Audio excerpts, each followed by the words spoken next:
अशोक खरात तंत्रमंत्र श्रद्धेच्या नावाखाली महिलांचं लैंगिक शोषण करणारा नाशिकचा भोंदूबाबा। या अशोक खरातबद्दल रोज धक्कादायक गोष्टी समोर येत आहेत। 6 गुन्हे तब्बल याच्यावर आतापर्यंत दाखल झालेले आहेत।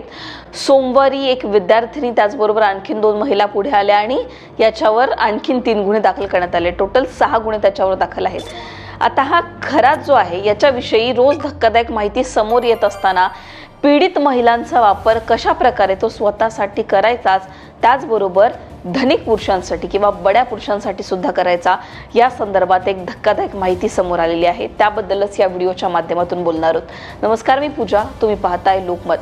अशोक खरात याला 17 मार्चला नाशिक क्राईम ब्रांचनं बेड्या ठोकल्या। खरं तर फेब्रुवारी महिन्यापासूनच या अशोक खरातच्या मागावर पोलीस होते। या आधीच लुकआउट नोटीस जारी करण्यात आलेलं होतं 10 मार्चला आणि त्यानंतर हा खरात पळून जाऊ नये, तो परदेशात पळून जाण्याच्या तयारीत होता। त्याच्यामुळे त्याला आरोपी घोषित करण्यात आलेलं होतं, लुकआउट नोटीस जारी करण्यात आलेलं होतं आणि त्यानंतर अहिल्यानगर पोलिसांच्या मदतीनं नाशिक क्राईम ब्रांचनं त्याला बेड्या ठोकल्या।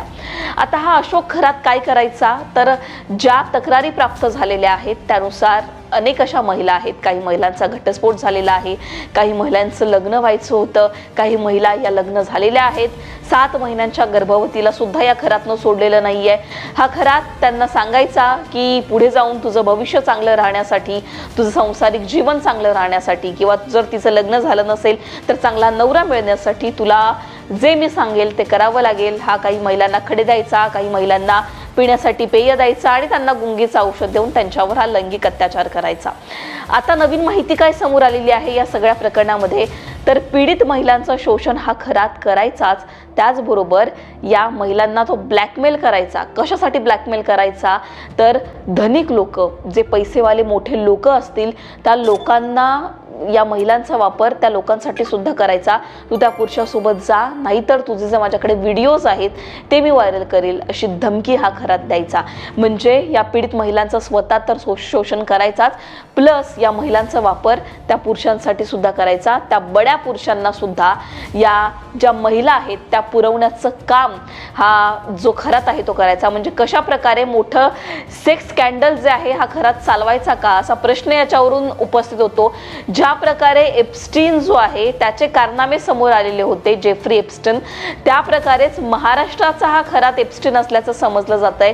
कारण खरातचे काळे कारनामे जसे समोर येत आहेत, खरात धनिक लोकांसाठी ज्या प्रकारे पोरी पुरवायचा अशी माहिती जी नवीन समोर आलेली आहे, त्यावरून या खरातचे पाय किती खोलात गेलेले आहेत हेच समजतं। आता विरोधक जे आहेत ते या प्रकरणात आरोप करतात की कशा प्रकारे अनेक जे अधिकारी आहेत, बडे बडे महसूल असतील, त्याचबरोबर उपजिल्हाधिकारी असतील, हे जे आहेत हे खरातला मदत करायचे। आता अंजली दमानिया यांनी सुद्धा एक आरोप केलेला होता। त्यांनी काय म्हटलेलं होतं बघा, एक बड्या दर्जाचा उपजिल्हाधिकारी जो आहे हा खरातला, त्याचबरोबर पैसे असतील त्याचबरोबर आणि वकिलीसह अन्य जो मदत आहे ती खरातला करतोय, असा आरोप दमानिया यांनी केलेला होता।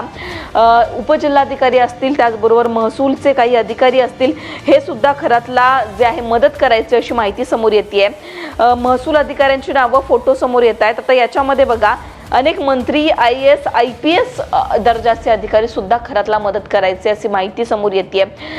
विजय वडेट्टीवार यांनी या संदर्भात आरोप केलेले होते। अधिवेशनामध्ये या संदर्भात अनेक प्रश्न उपस्थित होत आहेत। सत्ताधाऱ्यांनी सुद्धा प्रश्न उपस्थित केलेले आहेत।